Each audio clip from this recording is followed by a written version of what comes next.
2 अप्रैल से श्री राम महायज्ञ पंडोकर धाम महोत्सव 2026 में होने वाले महोत्सव में समस्त भारतवर्ष के सभी शिष्य अनुयायी भक्तजन और देश विदेश में बैठे सभी भक्तजन इस निमंत्रण को स्वीकार कर इस महोत्सव अनुष्ठान में भागीदारी बने और पुण्य अर्जित करें। हमारे मध्य प्रदेश, उत्तर प्रदेश, गुजरात, महाराष्ट्र, भारतवर्ष के वरिष्ठ अधिकारी, पदाधिकारी, राजनेता, अभिनेता आदि पंडोकर धाम में रहेंगे। देश विदेश से भी अनेक भक्तजन पंडोकर धाम में आकर के इस अनुष्ठान में भाग लेंगे। साधक गण आएंगे, उसमें आप सब लोग भी अमावस्या क्रम करेंगे।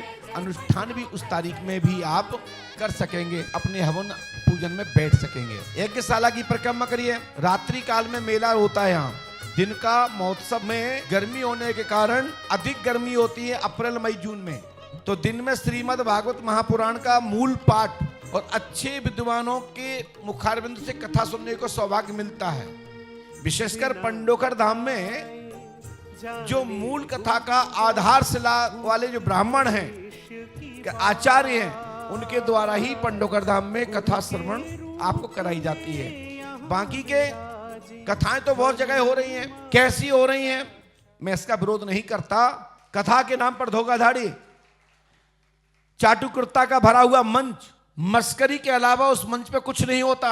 ऐसे कथावाचकों को पंडोकर धाम दरबार कभी स्वीकार नहीं करता और ना कभी बुलाता है। धाम तो सभी का होता है, सभी आ सकते हैं, लेकिन यहां से एक प्रेरणा जाती है, कथा कौन कर रहा है, कथा में क्या है। जैसे कि आप साग सब्जी जो भी घर में बनाते हैं उसमें नमक, मिर्ची, धनिया, तेल आदि ना डाला जाए तो आप भी कहते हैं आज तो साग में मजा नहीं, आनंद नहीं आया, अच्छा नहीं लग रहा है, आत्मा तृप्त नहीं हो रही है, अंदर से जाने कैसा। आज अन्नपूर्णा का कोई विरोध तो करता नहीं है, किसी को खिलाओ। हमारे कई महात्मा लोग आहा कैसा बना, बहुत अच्छा। जैसे एक नॉर्मल आदमी खाएगा क्या यार इसमें तो राम रस नहीं है, यानी नमक नहीं है, इसमें तो मिर्चा नहीं है।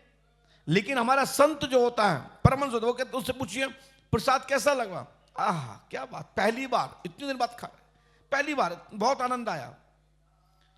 जब दूसरा बगल का टेस्ट करता है वो कहता है ये महात्मा क्या कह गए, इसमें तो कुछ भी नहीं है। तो हमारे जो अच्छे महात्मा जन संत लोग हैं वो कहीं भी जाते हैं, कथा सुनते हैं, लेकिन वो कुछ बोलते नहीं हैं। महाराज जी ठीक है, अच्छे हैं, बड़े महाराज जी हैं, दूसरे दिन नहीं आएंगे। लेकिन वो कहीं ये नहीं कहेंगे कि कथा हुई कैसी, आहा बहुत आनंद, परमात्मा ने आज यही सुनवाना था, बहुत अच्छी कथा हुई, लेकिन वो दूसरे दिन उस कथा के आसपास नहीं बैठे होंगे। हम जानते ना, महसूस हो जाता है। आप लोग भी समझिए, कथा उनसे सुनना चाहिए जिनकी कथा में भगवत नाम का रस हो, जिसकी तलाश में पूरी संसार क्या 84 लाख योनि जीव तरसते हैं, वो रस हो। मजाक के, एंजॉय के बहुत सारी जगह, कहीं भी जाइए, फिल्मी दुनिया वालों को सुनिए। बहुत सारे लोग हैं जो चुटकुले सुनाते हैं, कहानियां सुनाते हैं, स्वांग रचने वाले लोग हैं, उनको सुनिए, देखिए, उनके नाटक मंचन को देखिए, लेकिन उससे आपका भला होने वाला नहीं है। जहां थे वहीं पड़े रहोगे और गलत जगह पहुंच जाओगे। क्यों पहुंच जाओगे? क्योंकि उसमें रास्ता नहीं था, अंधेरे की रास्ता थी, तो कुआं में तो गिरना ही है जिसमें पानी भी नहीं होगा। एक दरबार दुनिया का पंडोकर सरकारी तो है जो अच्छे बुरे के ऊपर सदैव अपनी प्रतिक्रिया करता है, अच्छे व्यक्ति का सदा मान करता है, गलत व्यक्ति के ऊपर कुछ सन्मार्ग लगाता है। चाहे फिर वो कार्यक्रम आयोजन का आयोजक कोई भी हो, मुझे इससे कोई लेना देना नहीं, अपनी बात के कह के निकल जाता हूं कि इससे भला नहीं होता है आडंबर से। आडंबर से कभी भला नहीं होता। नौटंकी से कभी भी किसी का अच्छा नहीं हो सकता है। नौटंकी देख करके बस क्षणक एक मुस्कान तो आएगी, अधूरी होगी, परमानेंट नहीं होगी। और नाटक देख के चले आइए, क्योंकि जो भी जिंदगी में नाटक ही के समान रहता है। देखना है तो भगवत नाम श्री रामलीला मंचन के माध्यम से रामलीला का वर्णन पात्रों के द्वारा और भगवान की जो स्टोरी है, क्या क्या भगवान ने किया, क्या क्या हनुमान जी ने किया। अभी हमसे किसी ने पूछा, बताइए महाराज सत्यनारायण कथा है? मैंने कहा बिल्कुल नहीं है, मैं खुद कराता हूं। हमारे घर में अमावस्या को कथा होती है। तो क्या सत्यनारायण की कथा है?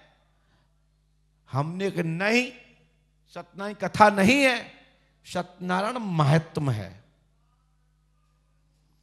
सत्यनारायण कथा जो व्रत महात्म है, उसको लोगों ने अपभ्रंश कथा कर दिया, जो कि सत्यनारायण व्रत महात्म का आख्यान सुनने से, लकड़हारे की कथा सुनने से, ब्राह्मण की कथा सुनने से रास्ता मिलता है। लेकिन वे इसके पीछे भी कई विद्वान आजकल कथा सुना रहे हैं। हमारे यहां जो प्राचीन सत्यनारायण कथा थी, लीलावती कलावती, आपने कथा सुनी होगी। क्या सुना उनने? जैसे एक व्यक्ति आया पंडोकर धाम में, उसने हनुमान जी का पाठ किया, उसकी मनोकामना हुई, उसके एक बच्चा हुआ। अरे वो हनुमान जी का पाठ था कौन सा? मैं पूछना चाहता हूं। हो सकता है कि नेट पे भी डला हो, लेकिन तब भी पूछना चाहता हूं कि सर्च करके हमारे मोबाइल पे जरूर डालते हैं कि वो सत्यनारायण कथा कौन सी है जो लीलावती और कलावती ने सुनी है, वो दरिद्र ब्राह्मण ने सुनी है, वो कौन सी कथा है। हम कोई ऐसा तो है नहीं कि दुनिया के बाहर से हो, हम सनातनी हैं, ईश्वरवादी हैं, ब्राह्मण हैं, संरक्षण करते हैं, अनुशासन करते हैं, अनुशासन में रहते हैं। लेकिन वो सत्यनारायण की कथा के महात्म व्रत क्या है जो वो ब्राह्मण ने,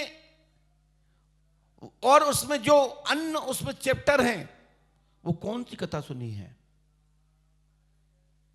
आप लोग सत्यनारायण कथा करते हो? कौन कौन करता है? सुना है आपने? वो कौन सी कथा है?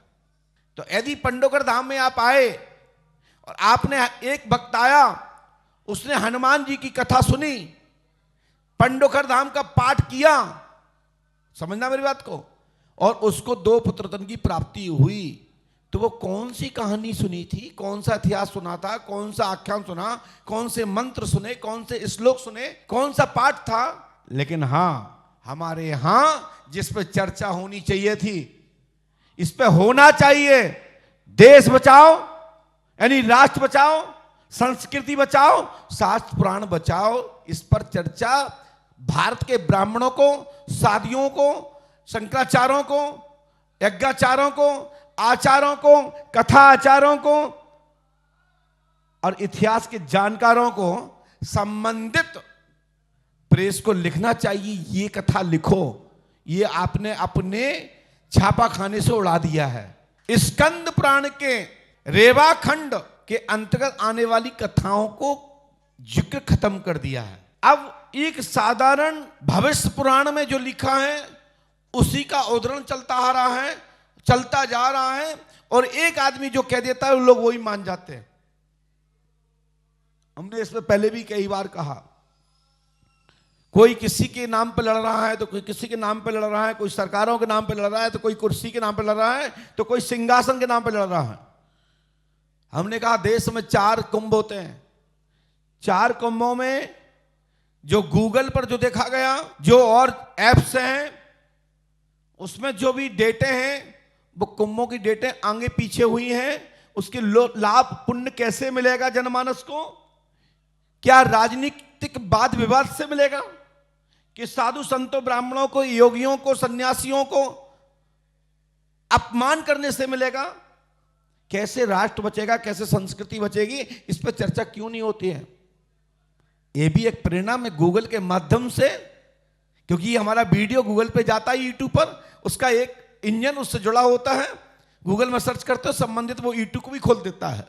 तो ये वीडियो के माध्यम से बात जाए, इसलिए मैं बार बार अपनी संस्कृति के यथास्थिति, वर्तमान की स्थिति जो है भयंकर विडंबना वाली, इसमें हमारी संस्कृति बची रहे, उस पर मैं कार्य करता हूं।